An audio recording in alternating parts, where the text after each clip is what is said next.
Okay, so Emma, over to you. Fabulous. Thanks everyone for joining. Thanks Louise for the invite and the opportunity to present. She has mentioned it is being recorded, so hi to everyone on the recording. And Louise is going to share the details later, so anyone wants to catch it up on replay, it will be there. I'm hoping it's going to be quite interactive. So Louise is going to keep an eye on the comments because I think it starts to be a bit difficult when you share screen. You can't always see what's happening in chat. So she's going to give me a shout out if anyone's got any comments. But please reach out, ask questions, interrupt as we go through. Today's session is all about saving time, reducing overwhelm, and hoping you can create your 25th hour in the day. So let's get started. Let's share the screen and hope this goes to plan. Um,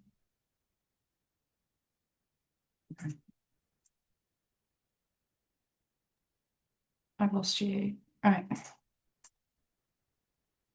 Brilliant. Now I can see you, but I can't see myself. I wonder where you've all gone. Oh, there we are. Right, I can see. Different system. So you can all see my screen, hopefully. Yeah. Fabulous. Okay, that's really different to how I was expecting it to be. And I still, sorry guys, this is me being technical. Um, no. Yes, cool. So, the Busy Women's Time Toolkit, simple ways to save time, reduce overwhelm, and create your 25th hour in the day. So, just before we get started, a little bit about me. I'm originally from Tasmania in Australia. I've been here just over 20 years, married to an English man and have two very English children. I started Pink Spaghetti in October 2025. Before that, I was a stay-at-home mum for about 9 years and was looking to get back into the workforce and trying to find something that didn't involve going back into the HR change world and the city and the long hours and the projects. And so I wanted something that fitted in around family life. And I always wanted to go back to helping people and getting involved in projects. So I found Pink Spaghetti and I became a virtual assistant and a business support specialist. And now I help busy business owners get organised, save time, and tackle the things that they keep putting off.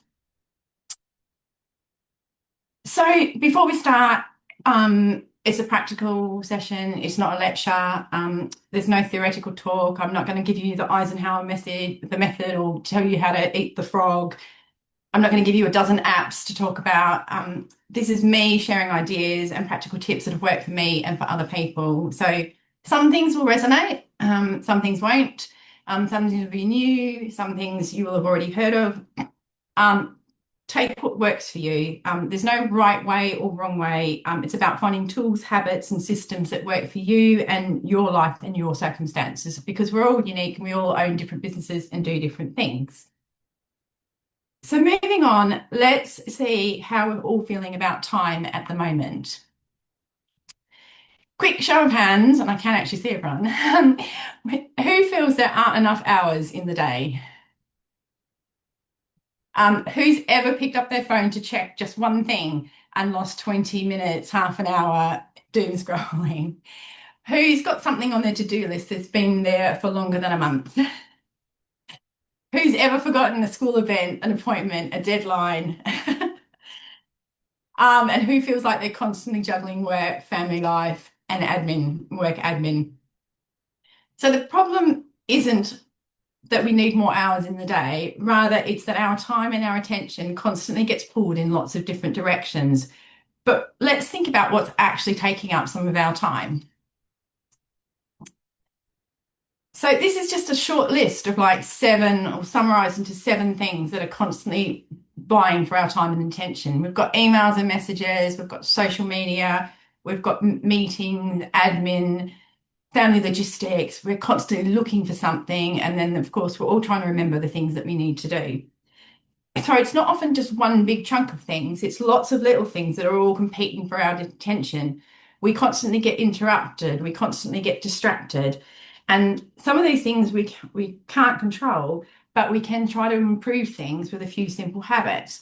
So have a bit of a think about which of these activities as we move forward through the deck, about which of these things are taking up your time and attention and what you can do to either silence them or try and reduce some of the noise. So in order to do that, let's have a look at some of the things that we could do to create more space. So let's look at creating more space starts the night before. And this is not going to be new to anyone. Most of us are well and truly comfortable with doing this. But I'm guilty as charged because despite being like telling you all to plan lunches, check lunch orders, get your clothes ready, guilty as charged this morning, couldn't find my son's PE hoodie. Because last night, instead of doing school uniforms, I was practicing my presentation and then I was doing everything else and I forgot the PE hoodie. Future you will thank you for some of this stuff. Small preparation the night before reduces morning stress. You've probably packed your kids' lunches. If you've got kids, you've probably done their lunch orders, but have you remembered to pack your own or think about what you're having for lunch? Or is it a case of popping downstairs and grabbing baked beans from the cupboard because that's what's there? Writing things down to remember. I always forget. I can't believe I forget this. My husband works late on Wednesday nights and I still forget. And I wonder why he's not in the car at 6:30 because he's working late and I've forgotten again. Small amounts of prep can save a lot of time and save a lot of stress. Has anyone got any examples of things that they do, perhaps the night before or the week before, to help like reduce the noise and get a little bit more prepared for the week and the day ahead? No. Okay. I do. So, because I find that if I haven't already done it the night before, I will get pulled into doing house chores on a Monday morning, like this morning. I make sure that on a Sunday night, the laundry is done. It's all hung up. The dishwasher is emptied. It's been reloaded. Everything's tidy so that when I get back from the school on a Monday, I'm not, oh, I need to clear up from the weekend. It's already done so that I can just come straight up to my office and focus without the guilt of leaving the mess downstairs. But Yeah, without the that's something I do. distraction of leaving the Yeah. mess downstairs. That's a Yeah. really great example. There's one in the chat, isn't there? We Yes, have meal plans. yeah. Toolkit about planning for meals. Right. I had that classic this morning when I'd said to my kids last night, right, get yourselves organised, la la la. And this morning, suddenly my son's looking around, he's on a school trip, where's his like non-uniform? I'm like, are you for real? You told me last night that you'd got this sorted, and now I went a bit nuts because I'm like, you've lied to me. Oh, Hayley's saying that she spends the weekend planning for the week ahead and then the weekend is gone. That is, yeah, that's a whole like, I think that's a whole other chapter, isn't it? About how to like not let like life admin encroach on your weekend time. And Leanne's saying that she tries to get all the washing done with, and like ironing with a film and a glass of wine on a Sunday night. I think that sounds fabulous. But let's have a look at digital clutter. And so what do I mean by digital clutter? I mean things that are meant to make life easier. So emails and files and calendars and notes, and reminders and notification and all these systems that are in different places that are here essentially to make our life easier, but often can make our lives a bit more complicated. So what's some simple ideas to help reduce the mental load and help make our systems really work for us? So one of the things that I do is anything that comes in from my kids' school automatically gets labeled and it has an alert on it and it goes into a file or a folder so that when push comes to shove and I can't remember what event they've got on next week, instead of like having to search for my school's name, I just go straight to the folder and there are all the emails that have come in from school for the past week. I use color coding and labels in my email system. So my clients have a particular color so I can clearly see and articulate or be able to see really clearly that email's just come in from client Beth and I can see what she said and make sure that those things are brought to my attention straight away. And this has been topical. I know a couple of people have been talking about this on LinkedIn about all the email chatter that we get, like, and the newsletters and things like that. So start unsubscribing from the emails you don't read. No one's going to take it personally that you unsubscribe to an email. So reduce that noise. If you're not reading them, unsubscribe them or put them in a folder marked, I'll read it one day, but to take away some of the visual noise. Other things are calendars and events. Try to keep things in one central point. So you don't have to go through three or four different calendars. So on my phone, I've got my Pink Spaghetti work, I've got my kids' calendar, I've got my husband's work schedule.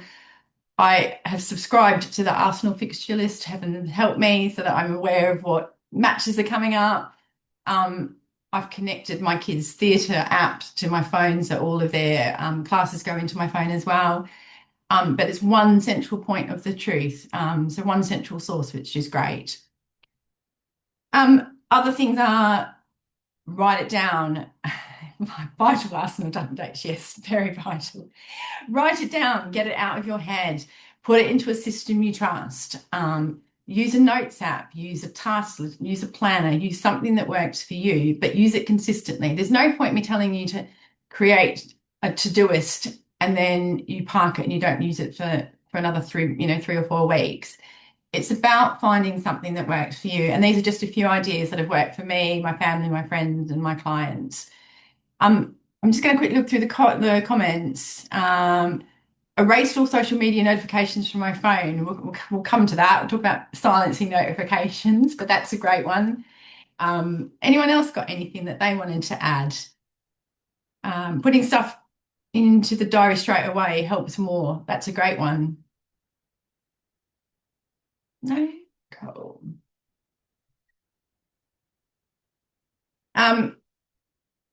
So technology is great, and it can also help us save time in other ways.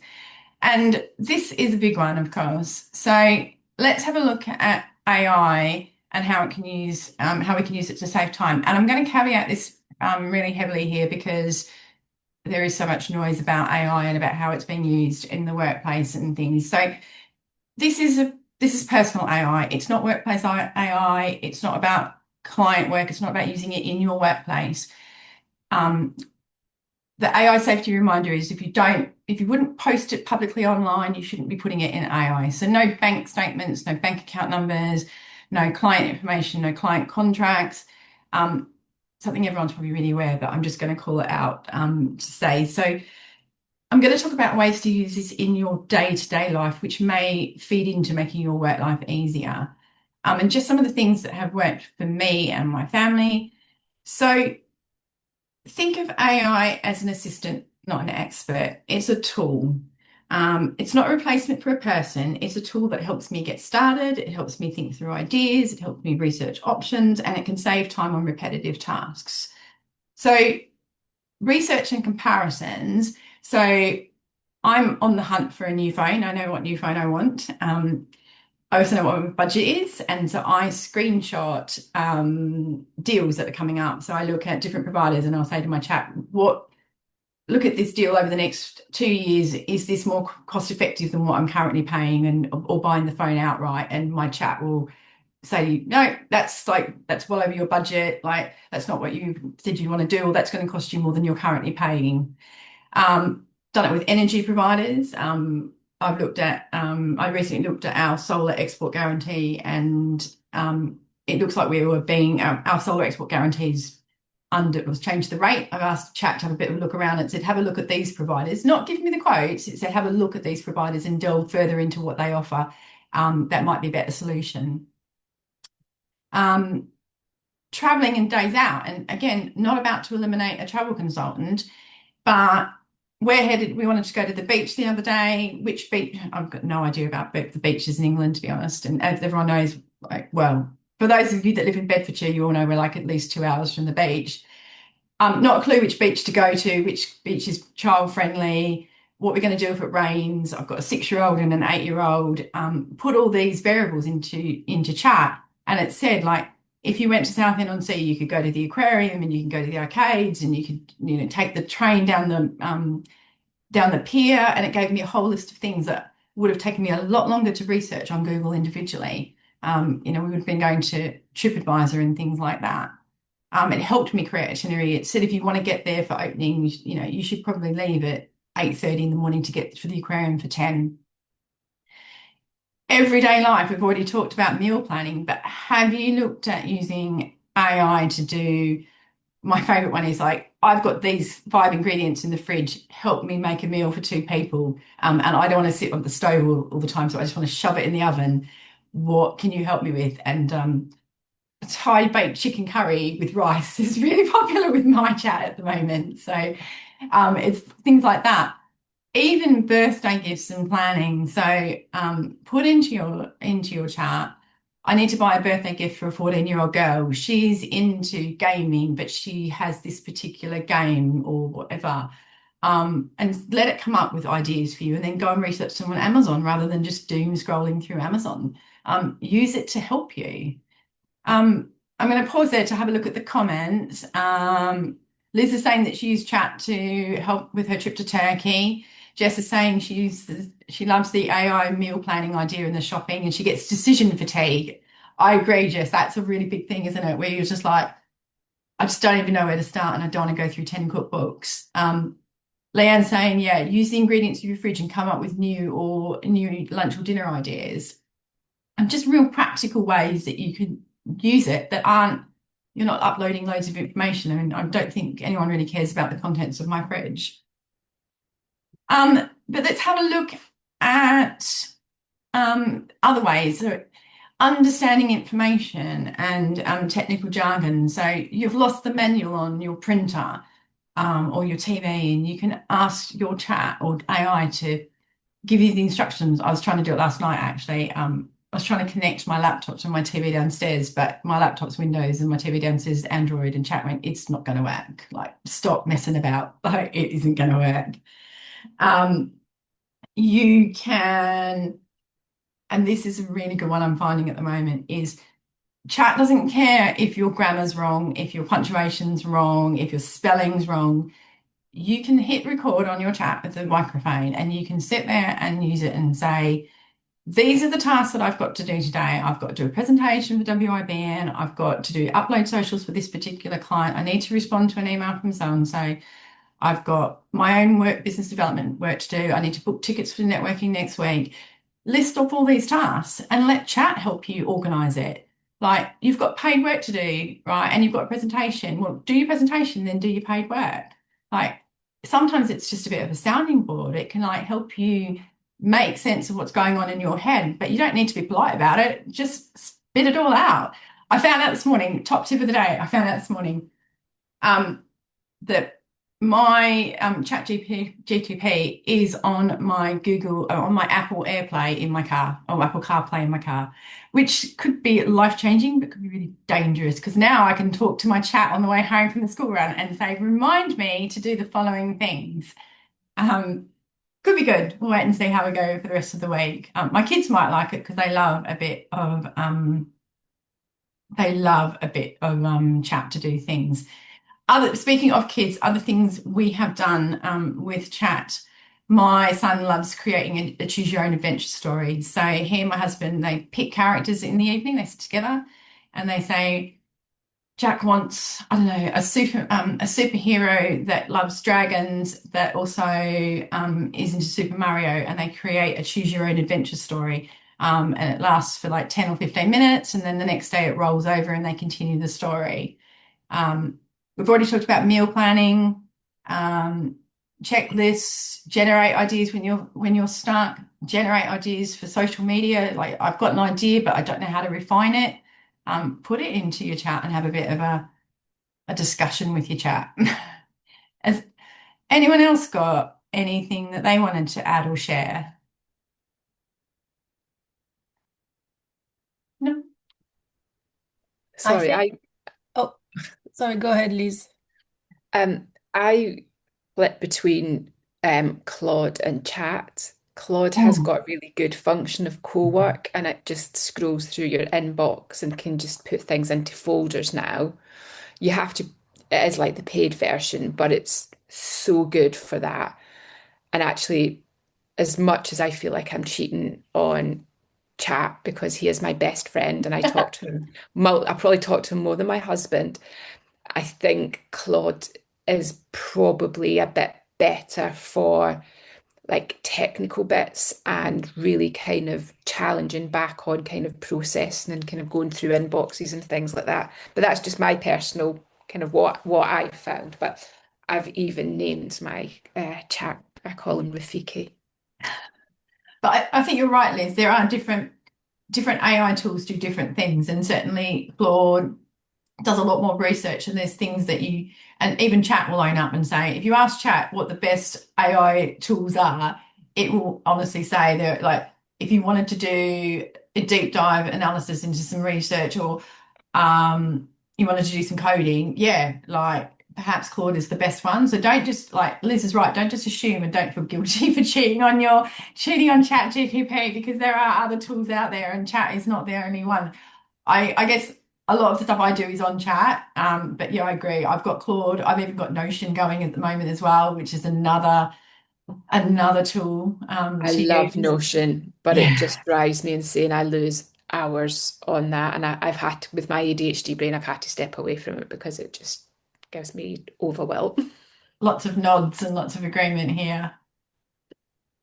Yeah, no, that's great conversation. Can I just ask, would you recommend to untick the box in your settings? I think it's across the Yeah. AI tools, the one that's about sharing your content for learning purpose. Yeah, How, we in all the training that I've been on, yes, that is recommended. yeah, I think it's is it under data controls or safety? I can't Oh remember. yeah, on ChatGPT, it's under data controls.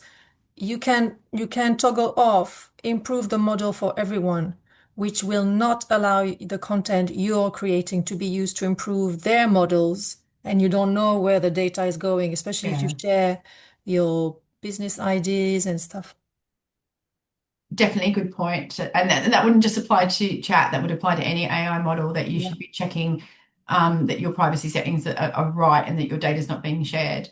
So yeah, great point, Delia. Thank you for pointing that out. Anyone else got anything that they use AI for that they think would be great to share with? I think a lot of them we've covered, and a lot of them I've been hearing throughout, from talking to people. I've just signed us up, and it's not strictly AI, but it's something that we found really useful. It's a password vault. So we use LastPass because myself and my business partner work remotely, and we have some freelancers who work for us. So we use that for things that are sensitive that need to be shared, but also for a tool that will basically assess the passwords that you have in place and see if there's any compromised or weak data out there. So That's great. Do you use it for client passwords as well? I'm assuming you do, because obviously clients like that security, knowing that you haven't written down their password to their their systems just on a notepad somewhere. yes, yeah. I mean, their passwords are entirely safe in my brain because it won't hold on to it. So we needed something that offered that certainty and that security, and we can then put that into our SLAs, our service agreements with customers as well, just to give that added reassurance. Great. Excellent. So that's a bit of a whistle wind tour on AI. But let's have a look at ways we can protect our time. And we've sort of covered on a few of these as we've talked about things. But again, some of these aren't new. This isn't going to be us reinventing the wheel here. This is things that you can help and ways to protect your time and your focus and save yourself a few hours every week. And Tori just alluded to it at the beginning. So set yourself up for success. Go to the loo before you join the meeting. Get a drink. And Laura said it as well about get yourself ready for success to start the day right. So remove the distractions, remove the things that are interrupting your day, so you can sit down at your desk and you can blitz that 1 hour that 1 hour prep that you need to do. You haven't got to pop downstairs to grab a stapler or a pen or another coffee or another drink. Schedule time for important work, not just meetings. So if you need to really focus on that particular piece of work for a client, if it's a document formatting or something like that, you block that time and you put the do not disturb on your phone. You can put do not disturb on your laptop. You can silence social media apps. I had to work on it on the weekend, trying to work out how to silence a particular my kids' theatre group was going off on the weekend, and it was almost like a WhatsApp chat. There was this whole discussion, and my phone was still on Do Not Disturb, and they were still coming through. So I had to spend a bit of time talking to chat about how to shut that noise down. I was almost to the point where I was going to delete the app. It was so bad. But you can silence things when you're on calls, on meetings. You can silence your laptop. And you can even do just things like scheduling do not disturb on your phone so that it does come back off after an hour. Other things to consider are shutting tabs down. I mean, this is really obvious, but it can be such a distraction if you look over at your screen and you can see that you've got another LinkedIn notification. You're like, oh, I'll just have a quick look over there at LinkedIn. And before you know it, you've lost 10, 15, 20 minutes just, I don't want to say doom scrolling because it's not really doom scrolling, but equally, did you really need to do that right then and right there? Other things are, and I used to be guilty of this when I worked in corporate, is not leaving enough time between meetings. So you'd be on the like on the, I don't know, the 40th floor, your meeting finished at 10:30 and your next meeting started at 10:30, and you somehow or other had to get down 20 floors and wait for the lifts and get a drink and go to the toilet. So didn't allow for that transition time, and that even applies to us going networking. So, we're popping out to Letchworth to go networking, but have we got a buffer time, a travel time to get back to our desk and get back to work is that buffer time enough time to get back for that next meeting? Have you actually blocked time for lunch? Or are you just like coming, starting at 9 and then working through to the school run?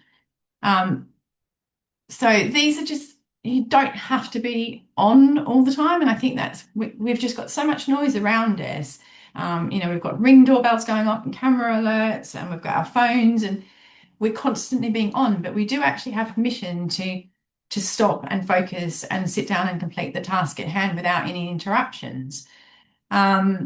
So Jess is saying transition time after meetings has been a real saviour for me, and her brain needs more time to segue between meetings and moments. You're right, Jess, actually, because we're almost expected to switch from one, and I liken it to switching from mum mode into pink spaghetti mode and then back to mum mode. You're like, you just don't have time for that transition. And I think we can be quite hard on ourselves, and we do have the right to do that.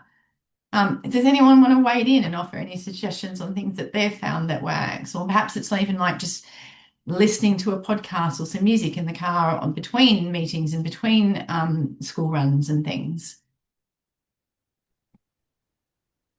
I can make a suggestion. I like WhatsApp Business and the fact that you can put an out of office and away message on that. So then that means that, I don't feel then I've got the guilt if somebody's messaged me and I've not replied straight away. We have this feeling, don't we, that we need to reply straight away. But if I've got my sort of out of office or my away, if I just say, hey, I'm busy doing this right now, I'll get back to you as soon as possible, then I feel it takes the pressure off me a bit. Yeah, I think that's a great idea, because we do have this idea that we should be responding straight away, and especially as small business owners. And that's learning about, and I'm doing some work personally about setting boundaries and working out when it's a hard stop for you like me at like 5 o'clock, or I don't take business calls on the weekend. But equally, when you see that call come in from a client, I had a client once who rang, he thought it was okay to start messaging at 6:30. And by 7:30, he was picking up the phone. So I'm like going into school run, like completely like stressed because he's chasing me for something, but I'm trying to protect my time and set boundaries. And so, yeah, things like that, putting an automatic response to say that, I'm available in these core hours is a great way to set some boundaries and get your message across.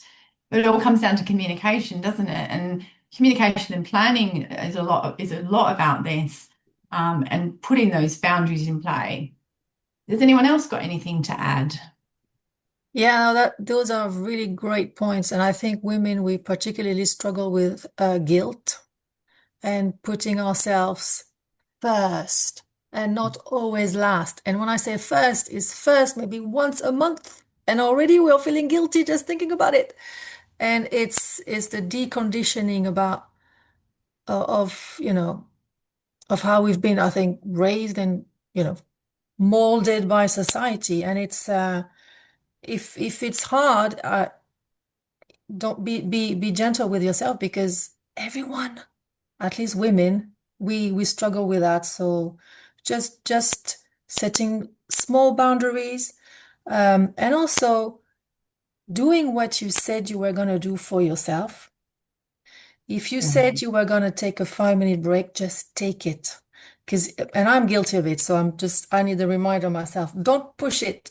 Yeah, another 5 minutes, because then you're not telling yourself that you are actually trustworthy. So if you're not trustworthy with yourself, then how can you be setting boundaries with others? It becomes quite tricky. So yeah.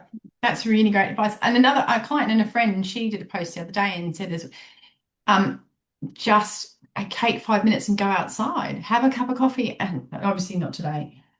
Sorry, but maybe just like a bit of a change of scene and actually get outside as well. Like 5 minutes outside in the fresh air, having a coffee or a tea or your choice of drink, and not looking at your phone, perhaps just having a bit of a sit and a quiet moment can do wonders for like protecting your time and your space and your attention. And that's just like Julie said, it's just a small tip. I'm not giving you another productivity tip and 10 apps for telling you to time yourself. It's just little things that can really help us get through our week and our days. Taking your Apple Watch off is really helpful as well. So it's not constantly buzzing with notifications. It's I so know. annoying. I take them off for client meetings all the time, and it's like now I take it off most of the day. That's a really good shout because mine goes off with my the Ring app. So whenever I'm like, and I'm like, oh, it's just my cat's like setting off the Ring app. So I won't wear mine at night. But you're probably right. I should probably take it off for like networking events. But equally, I'm terrified the school will call and then I'll miss it. So I was going to say that at the beginning as well. Like if I get interrupted at school calling, I will take the call. But it's just all these little things that we can do to help protect ourselves.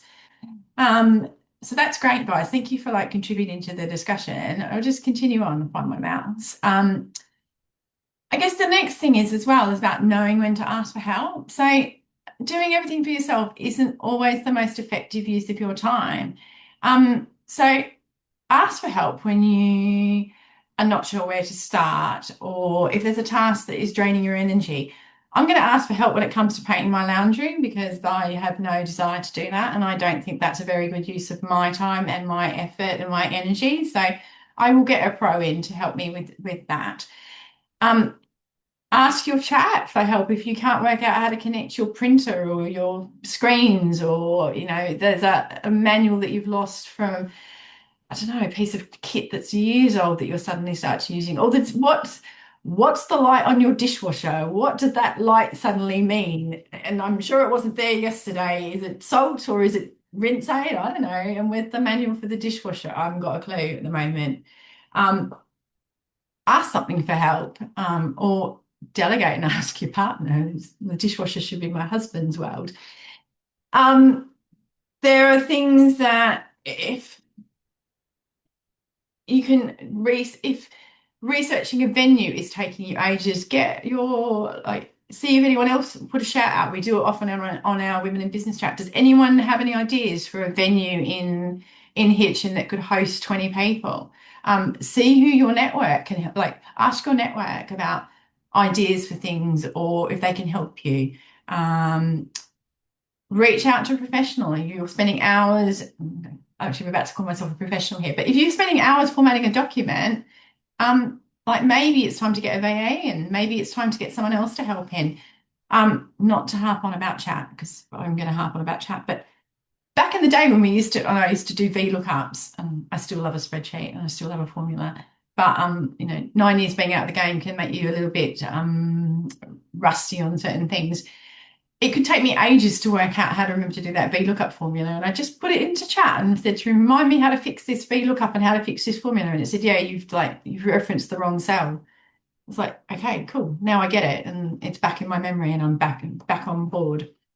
So I'm certain there are tasks that are on your to-do list that you've been meaning to do for months, but is it always the most effective use of your time? And can you ask for help, or is there someone you can turn to?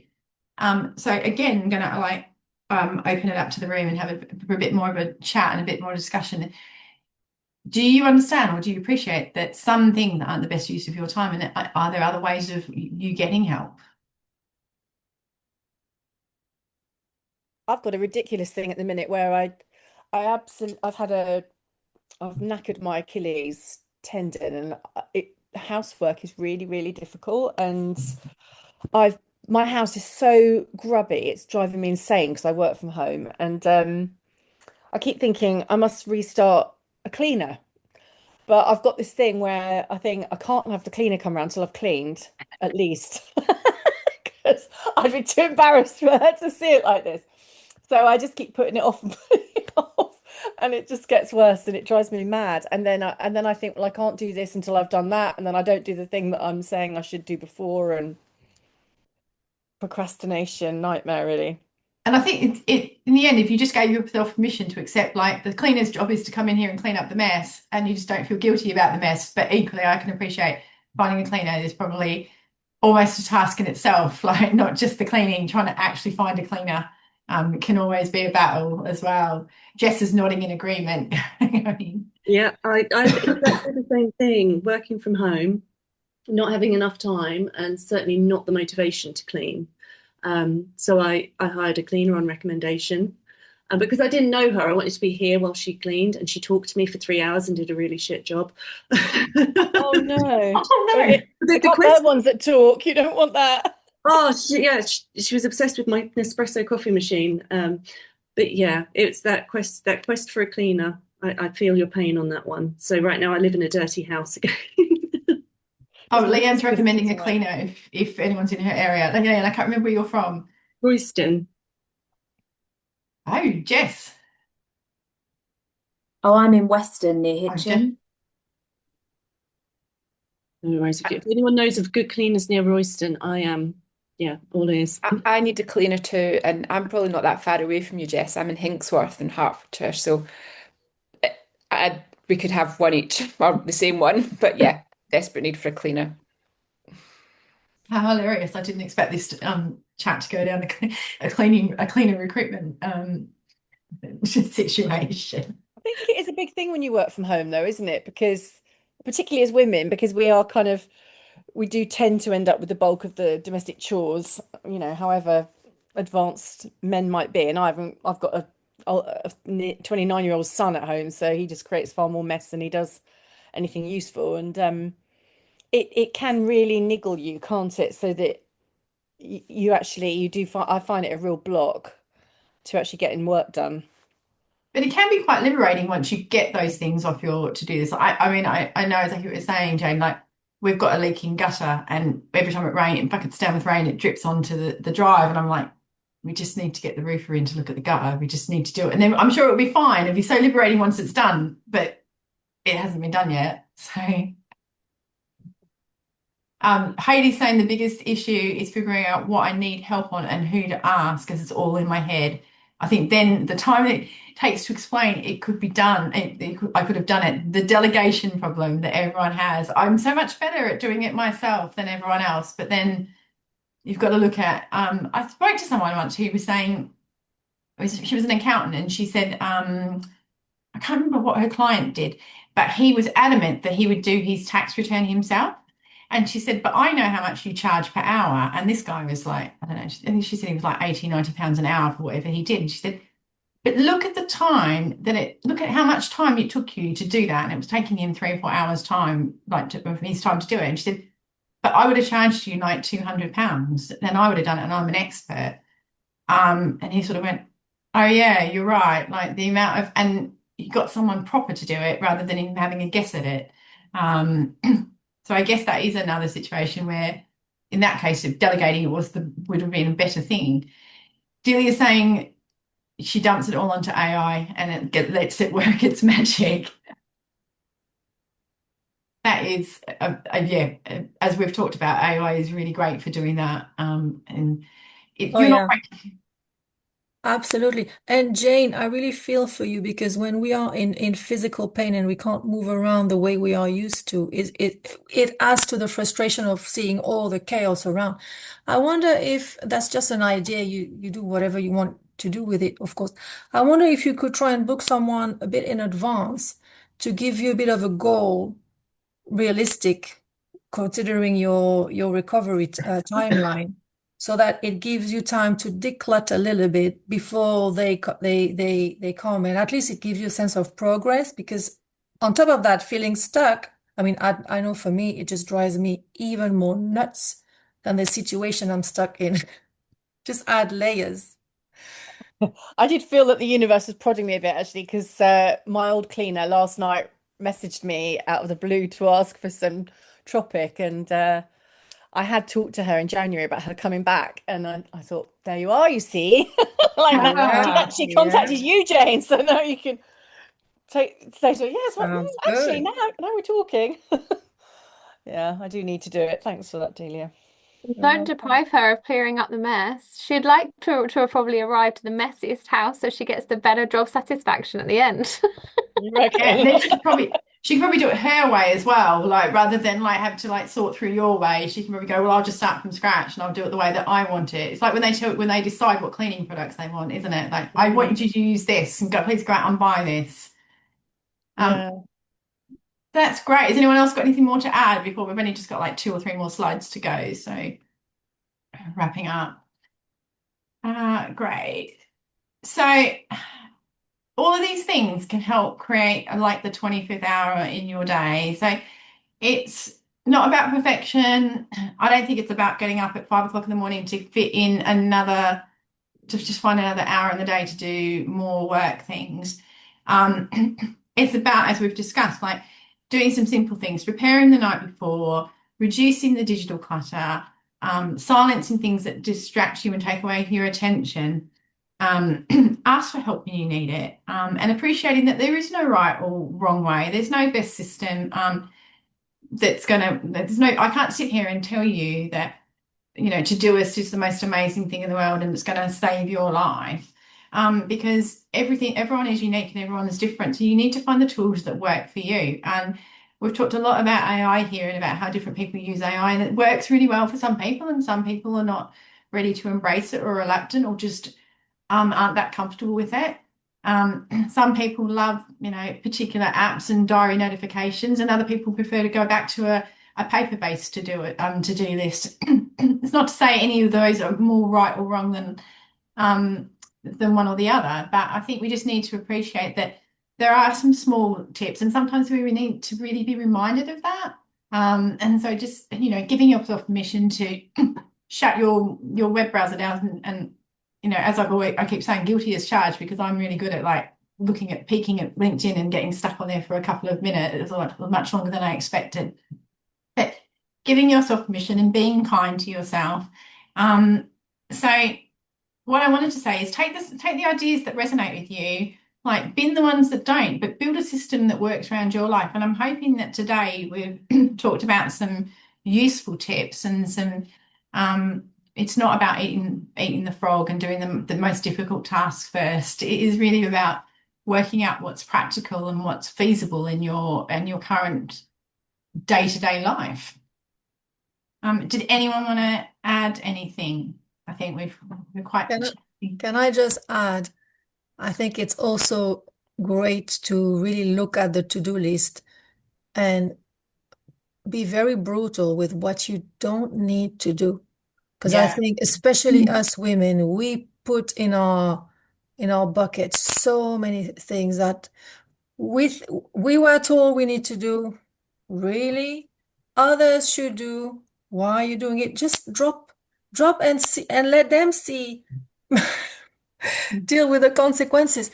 Sometimes it's better than having a shout at them and to shout at them, sorry, and tell them again, I've told you for the God knows how many times to do it. Just let them deal with the consequences and just giggle. That's me. I can be a little bit naughty sometimes, so I think that maybe being a little bit naughty could help us all, Delia. I think definitely. I've got something I add. So at the end of each day, I try to remember to do my 3 things list, which I start with 3 things that have been successful today. And sometimes that will be something as simple as I took a lunch break with my phone off, or it could be something big, like I finally did that presentation, to try and remind myself on those busy days that you do get shit done, even if that shit's small. And then just 3 things that I will do. If I do nothing else tomorrow, what will be 3 things that will make me feel like I'm moving forward and progressing?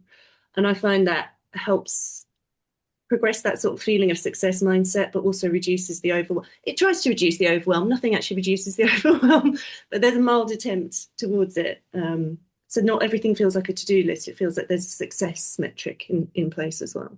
A to-do list instead of a to-do list. Ah, yes. Fab. So just in summary, I guess, so this is me. I'm Emma. Here are all my contact details, my LinkedIn. You can scan my QR code and it will take you to my link tree with all my links to my socials and my LinkedIn, etc.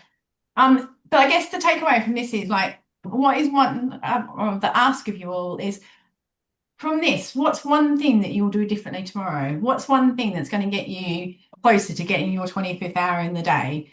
So happy to ask. We've got some more time here if anyone wants to have any more questions. Anyone wants to reach out afterwards, happy to help as well. But yeah, thank you all for your time and being a lovely audience.